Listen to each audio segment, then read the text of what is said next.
Hello, everyone. Welcome to the first sort of Wartilyo podcast. The usual cast of people that set up these videos is away. So what you have left is an orc with a laptop. My name is Lance, and today we're going to be talking to Zammy about the World Championships of Warhammer 2023. If you guys don't know who Zammy is, he is Carlo Zamora, our very own Filipino World Championships of Warhammer representative for the year and winner of the golden ticket, winner of the Wartilyo GT 2023. Hi, Zammy. Welcome to the show.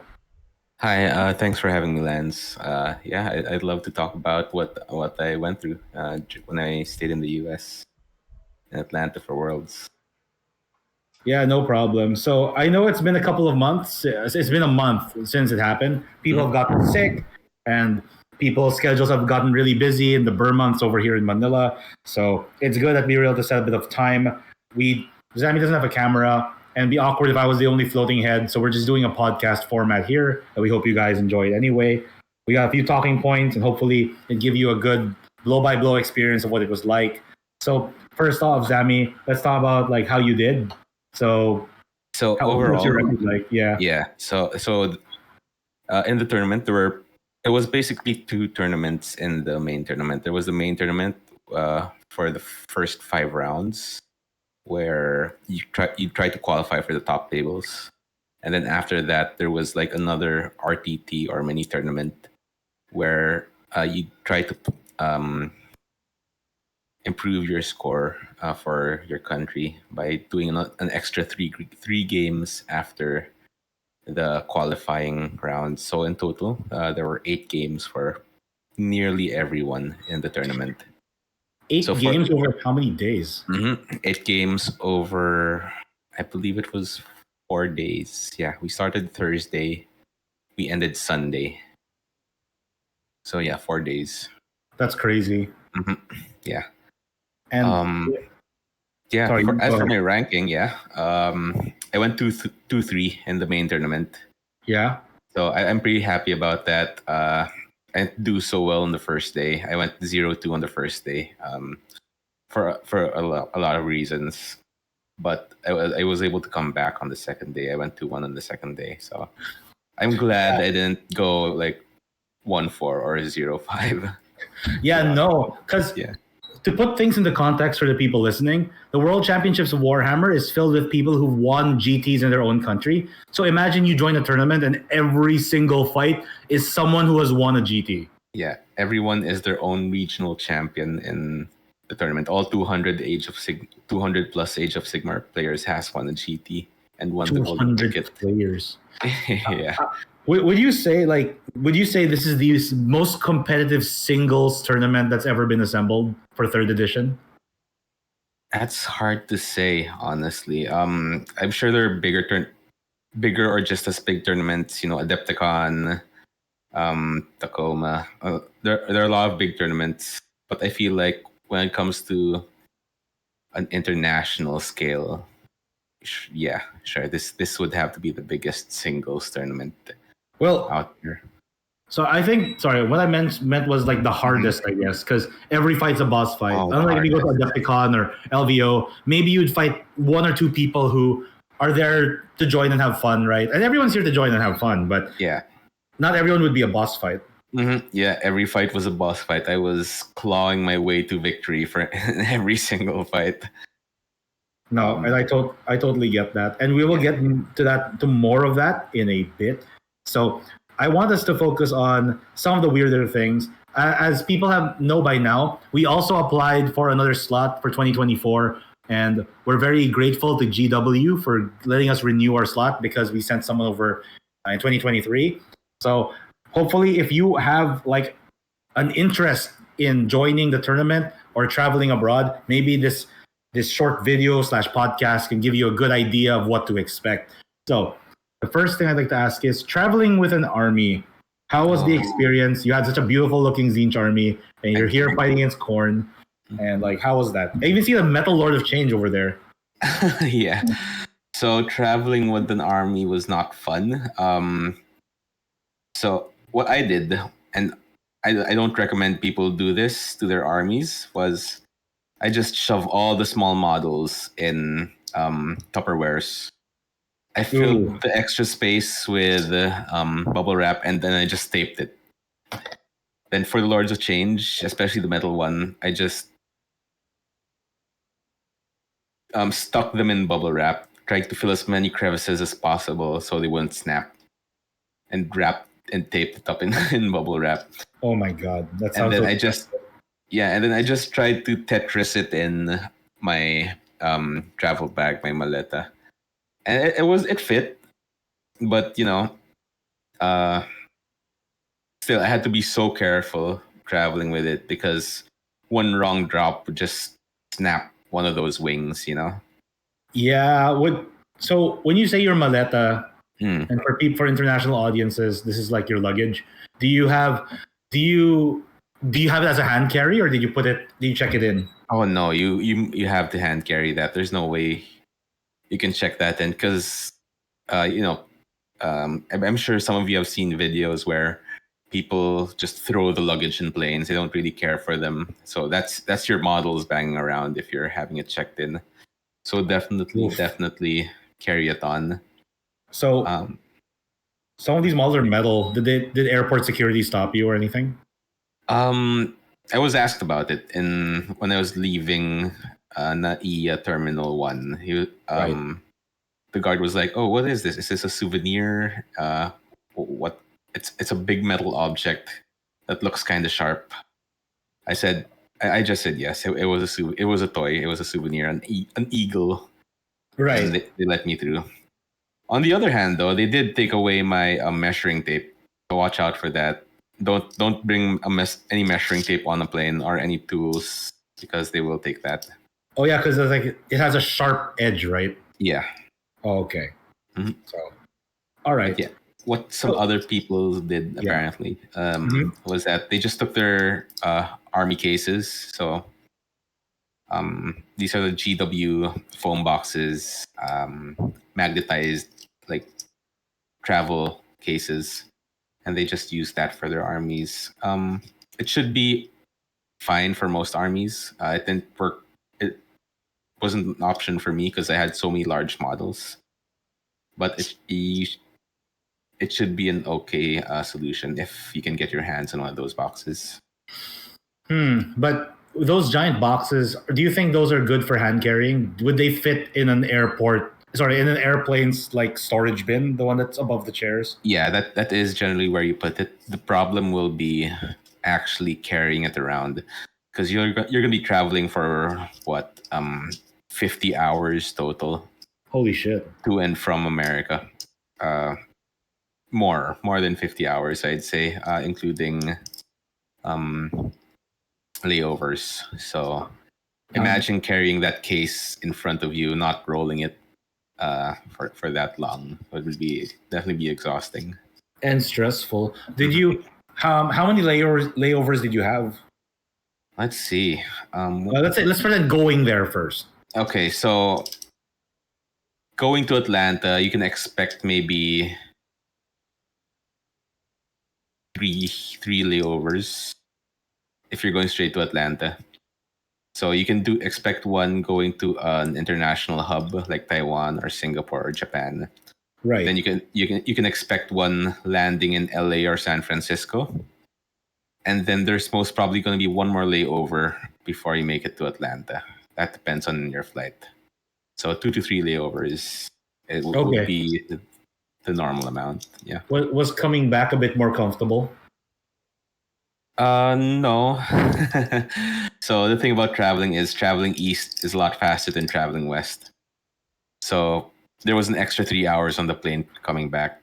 So that wasn't fun. It was 14 hours from San Francisco to Taiwan, and that doing that while jet lagged and tired. It's after everything.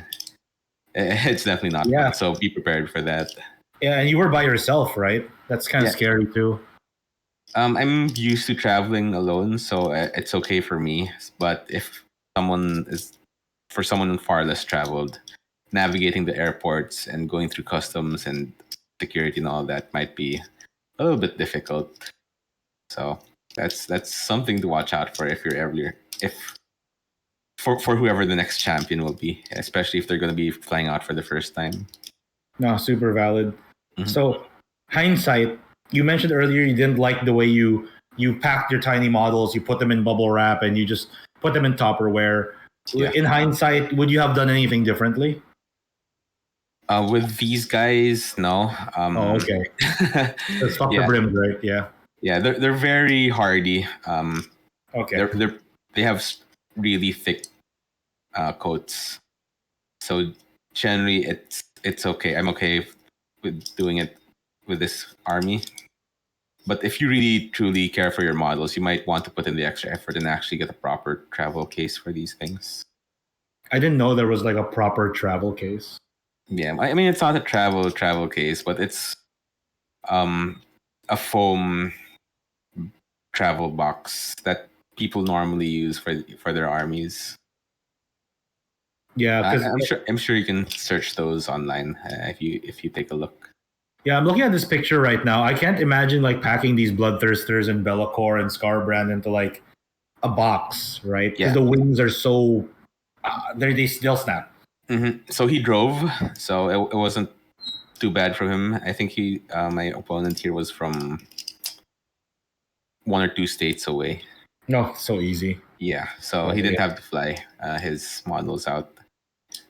Yeah, I think I had a meeting with Games Workshop a couple of days ago, and they mentioned that only 30% was from America, and that was like a really big deal for them. Yeah. But that's still a huge chunk. I think it has to be in America because they had the large their sales are mostly in the US. So yeah, and this is a huge advertisement on their part. I guess it's a big marketing thing. So yeah, it makes a lot of sense.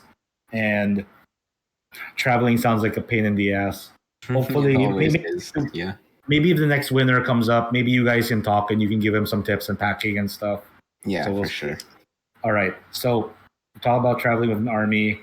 Let's get on to the game. So there were a lot of countries represented here, over 200 players for AOS, and probably even more players for 40K, from my understanding. And I think one of the topics that, one of the talking points we can talk about is, what's it like playing against someone from outside the Philippines versus playing against someone in the Philippines? So what I found surprising was most of my games against Americans was very similar to what to the games I have here.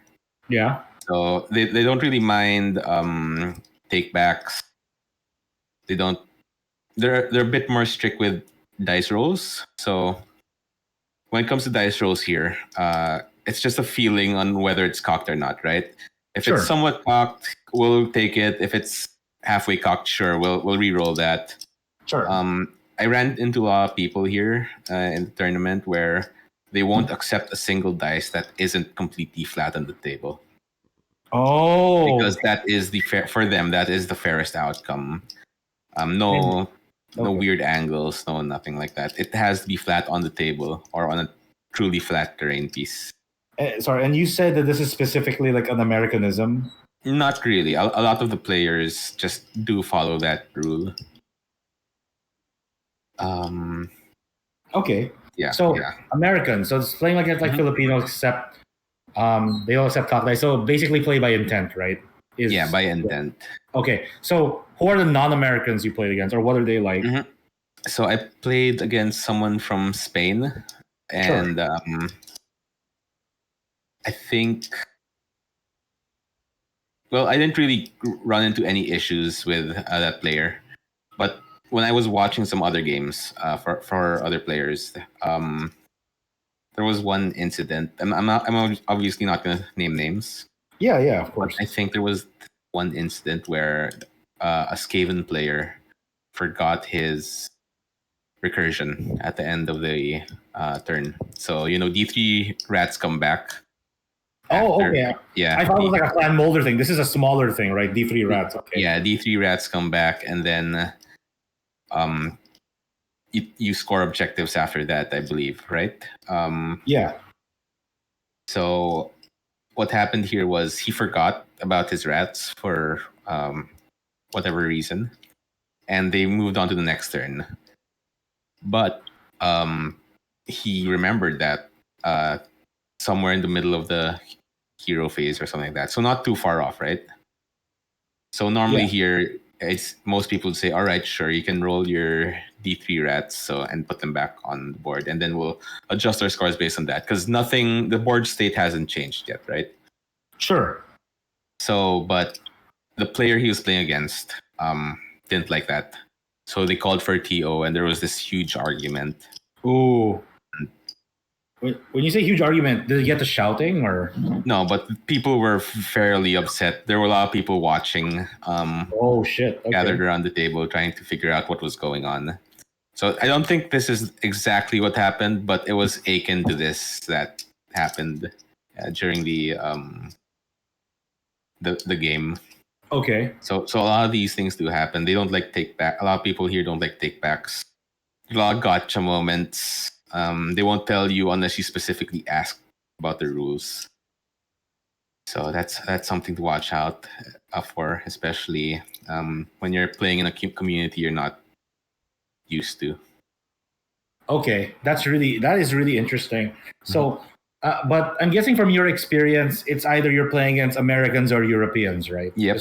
Because there are only like 3 people who signed up as Asians, and one of them is basically an American. Yeah, there were a few Asians, very few Asians. I played against a Singaporean, which was fun. That's cool. Okay. But generally, now that like most people who went like 0-2 after the start or were 1-2, 2-2, they're like, no, I don't really care. We're out of the top tables. Let's just have some fun, you know? Okay. Do you feel that the players that you played against who were very particular about timing and remembering things, those were the people who were still in the running? Oh yeah, for sure. Yeah. Okay. And then, but after that, after you were like 0-2 or whatever, everyone you played against was like, fuck it, let's just play to see who wins. Like, was anyone? Okay. Mm-hmm. We're not making it without the 5-0 score, and even a lot of the 5-0 players didn't actually go to top table. Huh? What? How did that? Why? Yeah, I think there are a few players who went 5-0 in their brackets and didn't make it. That's so weird. Top table, so it came down to scores. Mainly because there are only so many slots in top table, you know?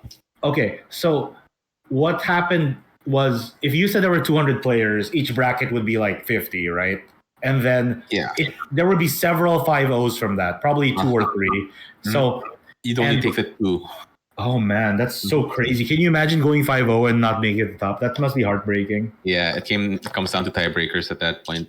Oh man, that's so fucked. Okay. Oh, okay. And sometimes you just have to get a match like Soul Blight, or you're fighting an army that denies tactics so well, and you still play out of your goddamn mind, and you lose because you get matched to the poor matchup. It's nuts. Right, yeah. Okay, so I guess for people who are going in the next one, there is a particularly strong emphasis on scoring, not just winning. For sure. All right, noted. That's good insight. Okay, next, what do you, I heard there was a lot of controversy in the world stage because there are people who believe that using chess clocks is the optimal way to play the game. But I know you guys use milestones, right? How did that work? It was strange. So how milestones worked was that every once in a while, a TO would come up to your table and be like, okay, what round are you at? And then if you're ahead of time or you're on time, they'd be like, okay, sure, fine, I'll keep playing. But I don't exactly know how they enforce the milestones. Because if you're behind, from what I heard from other players, it's like if you're behind, they'll just be like, oh, could you speed it up a bit, please? Or is there any problem you guys are running into? Or are you guys just playing a little slower than usual? And then they won't really do anything after that. Right. So it's an interesting concept, but I'm not entirely sure how it was, addressed. Okay. So, in my meeting with Games Workshop before, the question was asked if they're going to use chess clocks for the next tournament. And I think the reply on their side was that, and if you are from Games Workshop or from that meeting and I'm saying the wrong thing, please sound off in the comments. But Warhammer was not designed around the concept of a chess clock. right? So Yeah. it's not, each army was not built to have, like, a game was not designed to have two players with the same amount of time. It was meant to be played in 5 rounds. That was the only game design concept that's played around, and that's why they were kind of pushing back against chess clocks. Yeah. Now, regarding the checkpoint mentality, the sort of system that you went through, though, did you have a problem? Because from my understanding, the schedule was around 4 hours per match, and that is, Yeah. in my mind, that's generous. Yeah, it's a lot of time. Did you ever go overtime?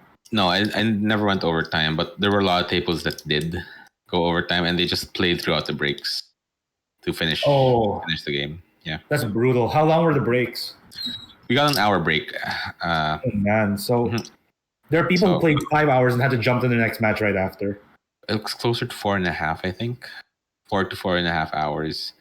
So they kind of gaslit us. Not really gaslit, but they told us that each match is 3 hours. And then we'll have an hour, 30-minute break. But then it was like, oh, we're just kidding. We're giving you 4 hours per match. Or something like that. And then you'll have a 30-minute break after. And then most games would be done within 3 hours anyway. Since everyone here is very, fast with their armies. They know their armies very well. They know other people's armies very well. So there weren't a lot of issues with going overtime. Okay, that's good. That's good. Yeah. So I'm guessing since everyone you fought was an expert, there was like no weird in-between phase for complications. Yeah. How about army introductions? Was there any standard, or was it the same as how it is here? Or it's pretty much the same here. They'll tell you overall. They'll usually just tell you what their artifacts and enchantments, the things that you take that aren't on the table, and then it's up to you whether you want to ask about what something does. That's interesting because especially in this environment, maybe people would assume that you knew what everything did. Yeah, because everyone here's a GT winner. Yeah, everyone here's intense. They expect you to know because they treat the game like a sport. They're in it to win it, That's fair. Super fair. Okay, so how do you find the use of terrain? Because I know that, especially here in Manila, we haven't really developed a strong discipline around terrain yet. It's basically talk to your opponent. This is what terrain does. How did you find the handling of terrain in Worlds? I was really happy, actually, with how terrain was. Every table was exactly the same, how terrain was handled. So there's a very strong consistency throughout the tournament. I guess it's not very flavorful or thematic if you were to look at it at a narrative perspective. But in a tournament perspective, in a competitive perspective, it was very well done. Okay. All right. That's very interesting. So how would you say it's well done? So you say it's standardized. Yeah. What did you see on the table? So we had 2 impassable terrain pieces in the center. Relatively large terrain pieces that you could not pass over. You could not set foot on. Sure. Unless you were flying, of course. You can fly over them, but you cannot end on or in them. Then we had 2 towers on our sides of the board, which were garrisonable. And then along the diagonals, we had wildwoods, which are very hard to get. And then the other opposite diagonal is just cover-based terrain. So 8 terrain pieces, fairly medium to small sized, but still had a relatively decent impact on how movement is done. Okay, so from the pictures, I noticed that not all the wildwoods were exactly like Sylvaneth wildwoods, right? Yeah, But the base sizes were all the same. They're generally, the same. All the same. That's so interesting. So, since we're planning our own GTs, I think the biggest challenge in the long run is if we ever shifted to a format where all the terrain is standardized, because that is not we'd have to buy completely new sets of terrain just to accommodate that standard, right? That would be expensive and insane. So unless we're truly willing to commit to something like this, I don't really think it's a must-have, especially since it's great in a competitive point of view, but if you were going to use that terrain every day or use it for fun, it can get pretty stale because Right. it's exactly the same every single time. That's true. And I think with 40k 10th ed, they've standardized terrain bases. And if 40k 10th ed is is like a good indication for the design space direction that they're going to take AOS in the future. Maybe in the future we'll also have to buy those like transparent sheets that could be used under terrain, and that would be a good way to standardize AOS terrain. But for now, I think it's impossible. Or not impossible. It would be highly impractical for us to go for that standard. But it's good to know that Games Workshop is mindful of that. Well, let's wait for 4th and see what happens there.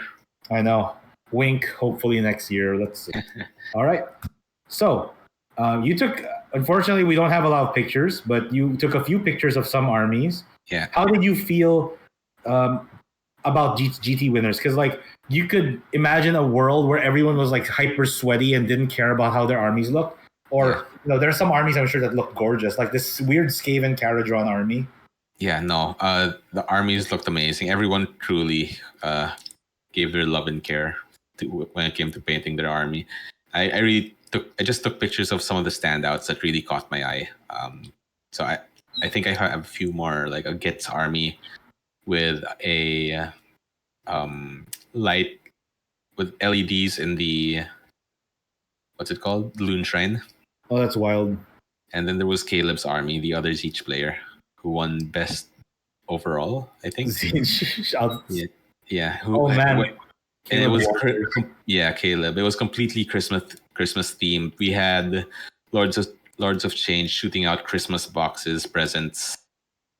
We had a Kron spine with like a crystal core that had LEDs in it. It was just amazing. And I unfortunately didn't get pictures of that, but you could tell these people really do love the game, and you can see it in how they painted their armies.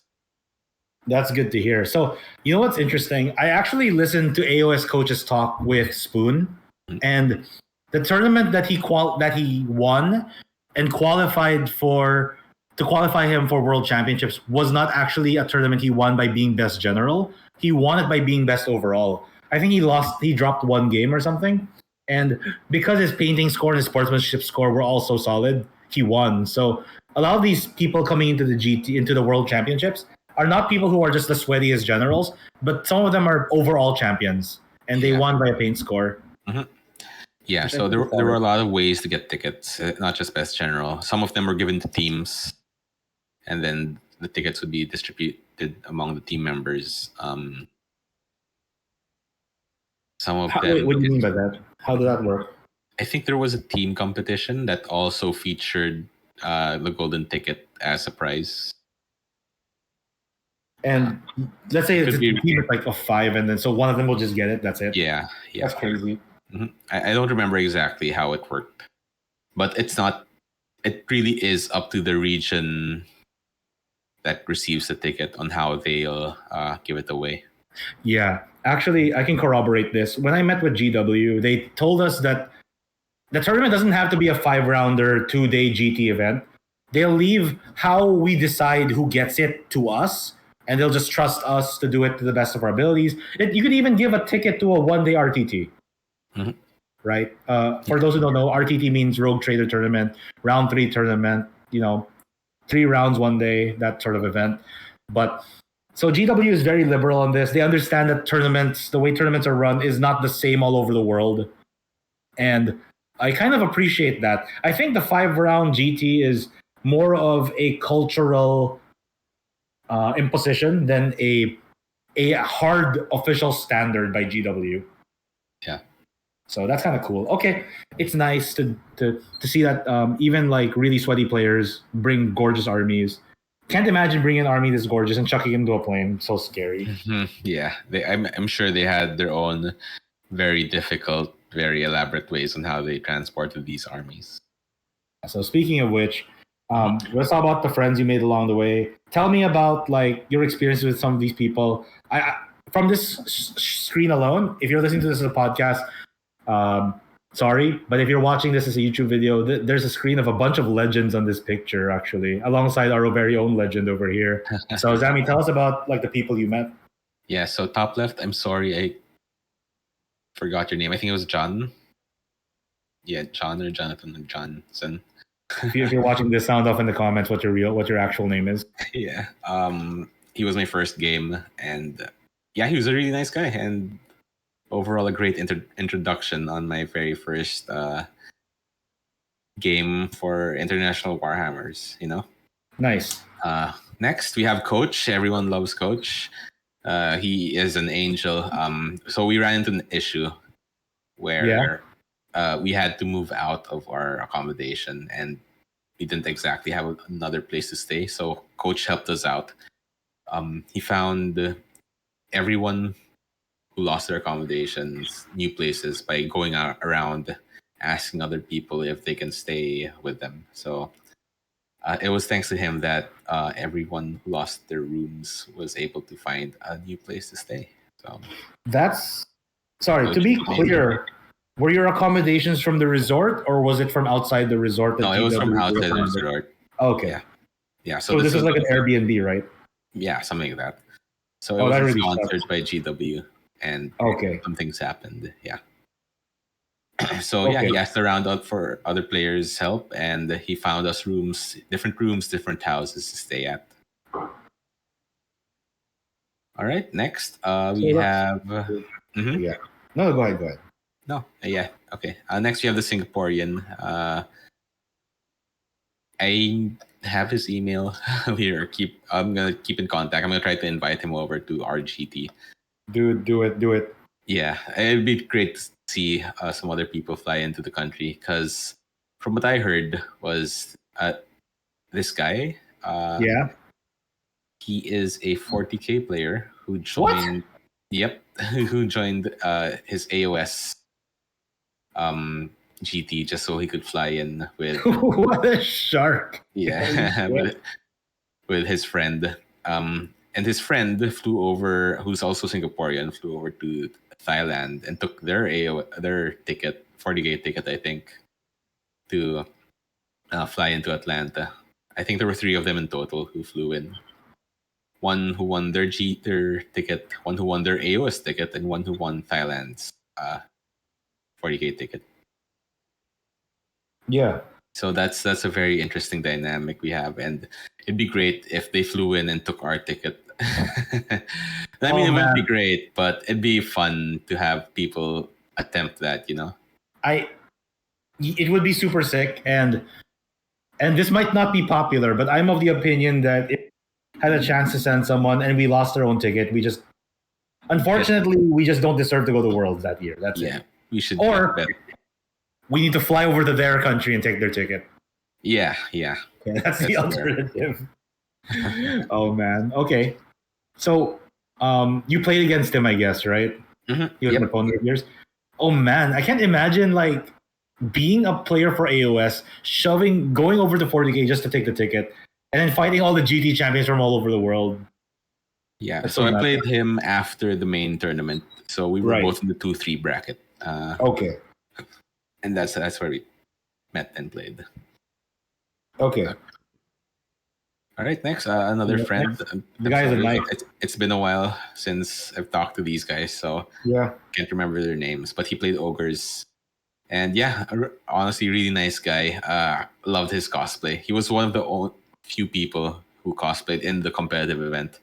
There was another narrative event next to us, the Grand Narrative, where so many people were in costumes, and it was very colorful. This guy took that color and brought it into the competitive event, which was great to see.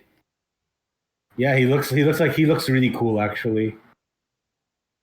And I just noticed this now. He even has ABC on his belly plate, and ABC is a joke. It just means always be charging. Yeah. So it's also really fun because you see that hole there. Sure. I think he can throw his dice in there, and it works as a dice tower. So it's a fun little thing. That's crazy. Yeah. All right. He looks like a lot of fun. Okay, so how about this group shot you have down there? You guys look like a pretty chummy bunch chummy bunch. The ragtag group. We were all roommates for a while, and we ended up becoming friends. We all hang out. We ate at Waffle House. We had a lot of dinners together. It was the general group that hung out from all over the world, and somehow ended up becoming friends in Atlanta. So we have Michael Roche, Fassi, Andre, I believe, Bushy, and of course Ronya. I think a lot of people know her.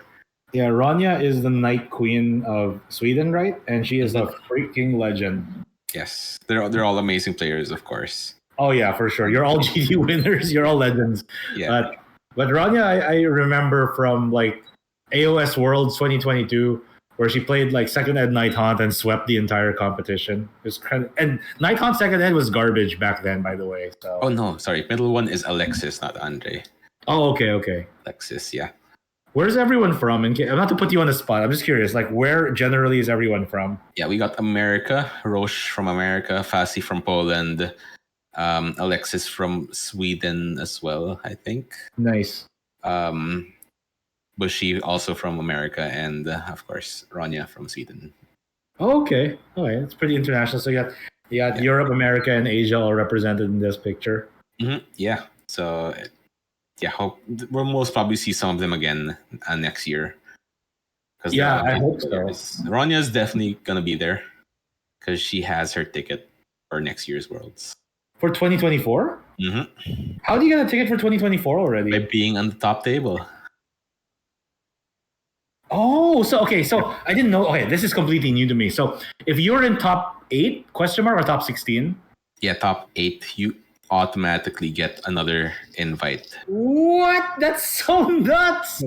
And there's even the possibility that we're playing 4th ed. So if people qualify for Worlds, then they're qualified for a completely new system, which is also amazing. Mm-hmm. Right.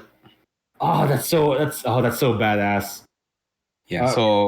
Yeah. Whoever reps the Philippines for this year or next year actually, or whatever, 2024. Yeah. You'll be able to meet her and okay, say hi. Tell her I said hi. Yeah. Pass on the the friendship. Yeah. Okay. So that's really cool. It must be really interesting to meet people from all over the world who have this shared love for the game and just geek out about it and have all these different perspectives. Because not to knock our own community, because our community is pretty solid. I think that because our lockdown from COVID was so long, the Europeans and the American scenes had a lot more time to cook for their metas. So they probably are a bit more advanced or learned in 3rd edition than we are. Yeah, I think we can reach a certain level. Sure. If we try hard enough. I think the top players right now in the Philippines can compete with a lot of the Americans. Right. Yeah, so I think we definitely have potential here. Yeah, but but I guess it begs the question. You feel that the Europeans are maybe on a different level, huh? Oh, yeah. Europeans and some named Americans play a completely different game. Yeah, because I remember there like being LVO winners and Adepticon winners, big tournament winners here, and they didn't even make top 8, right? Like you could win a 300-person event and still not make top 8 of Worlds, and that says a lot of things. Yeah, one of the people I played in the 2-3 bracket won this Atlanta tournament last year. Right. Well, it wasn't Worlds yet. It wasn't called Worlds, but it was the Atlanta tournament from last year. He was the winner, but when it became international, apparently he ended up going 2-3. Okay. At least that's what he told me. That's wild. Mm-hmm. Okay. So speaking of the games. Oh no, wait. Before we continue that, how was playing your games while jet lagged? Not great. I went 0-2 on my first day. I felt horrible. I wasn't playing well. So, and I was in Atlanta. I was in America for almost a week at that point. So, it's definitely a trial playing jet lagged.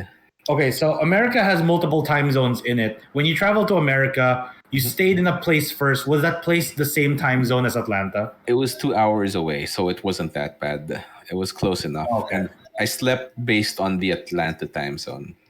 Oh, okay. And it was still kind of rough, right? It was still The very traveling rough. the traveling is exhausting and stressful. It resets your circadian rhythm. Yep. Like It messes with your head. You're not making the right decisions. So I'm honestly amazed how some of these people played, given that handicap.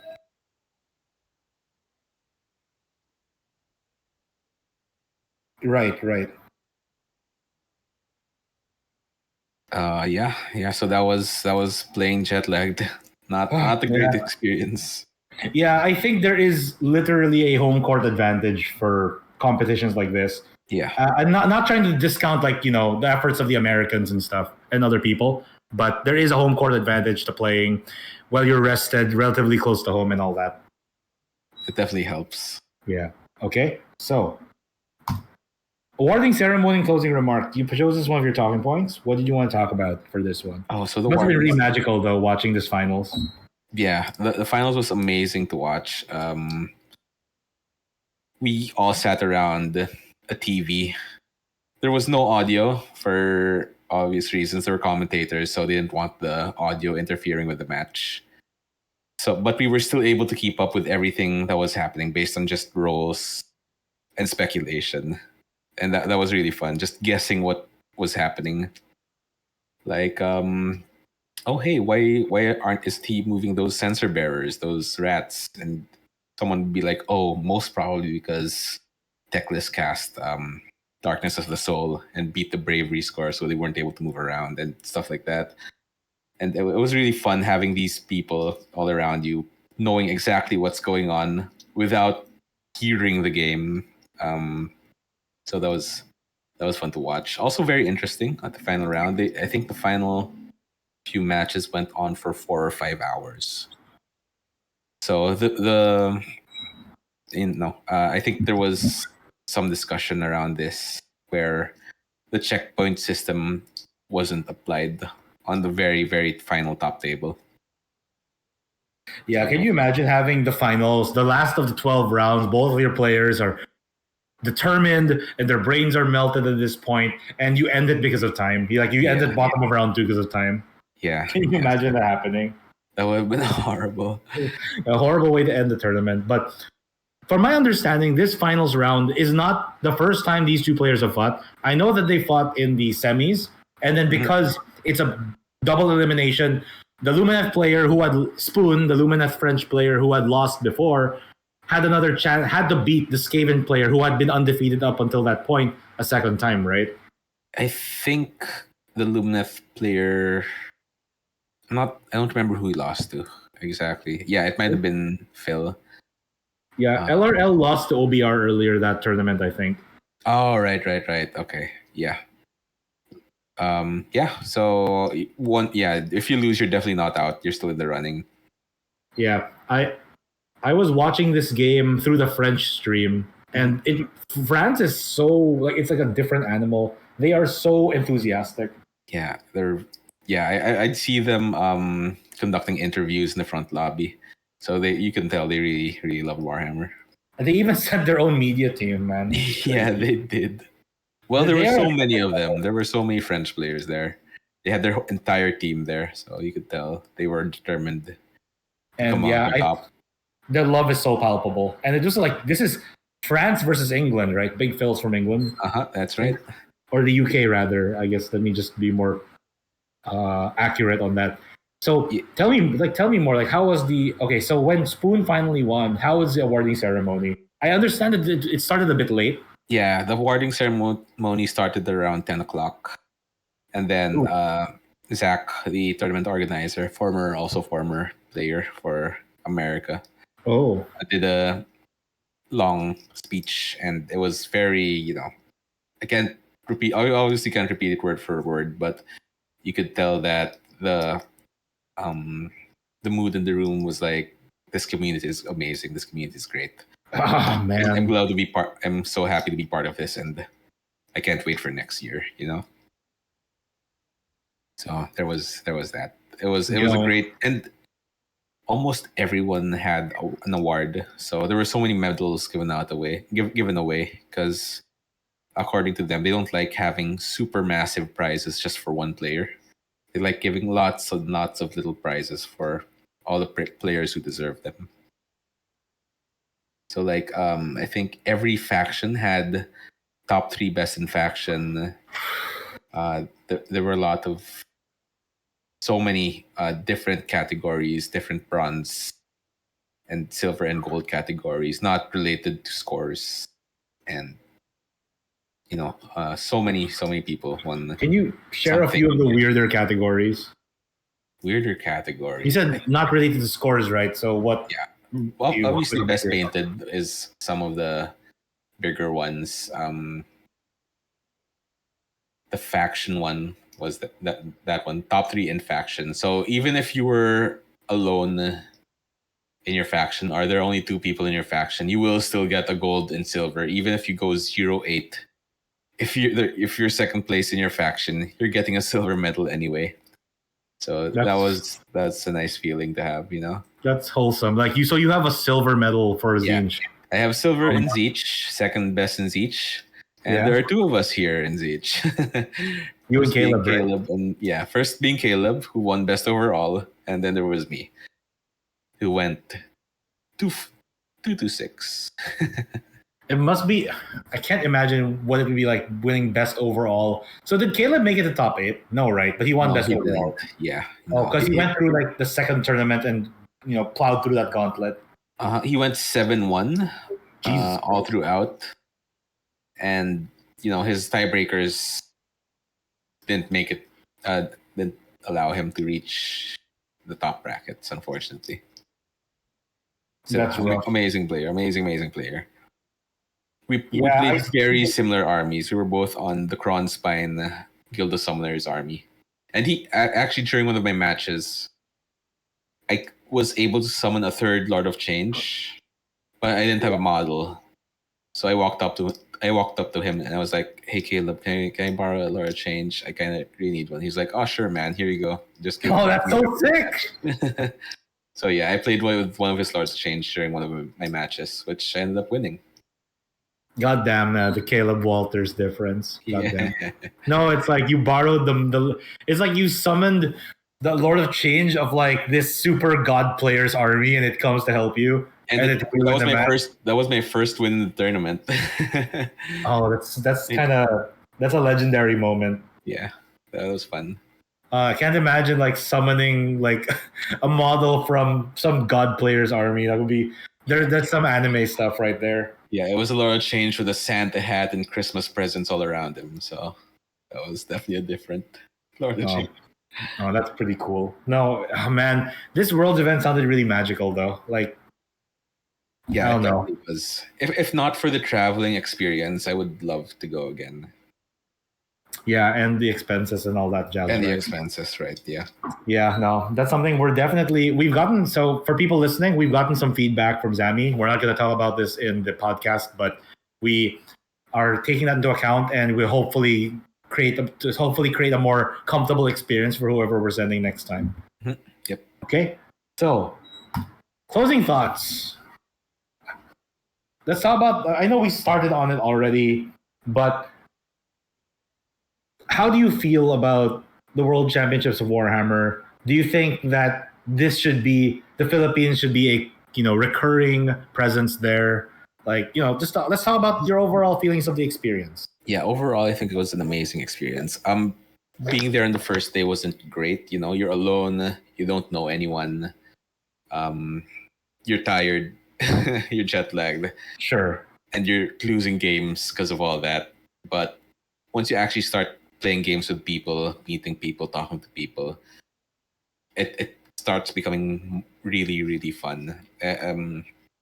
So I had lunch out with a lot of the people I ended up playing with, and we ended up becoming friends for those few days, and I added them on Twitter, on X. And you really, in the short time span, you hang out there with those people in the 4 days. I stayed there. You're able to develop a really close bond, even though it's just like 4-day event, which I don't think is something you can do with any other like conference. It's just something that you can do with interacting with these people, playing with them in these competitive games where you can build these kinds of bonds. And I think that's one of the biggest advantages of Age of Sigmar as a game. It's that we have such a wholesome and welcoming international scene. Yeah. Right? Yeah. That is one of the things. Like the game system, I can imagine other game systems maybe having their own charms over Age of Sigmar, but the community is really what sells it. The community is really beautiful. The world is so welcoming.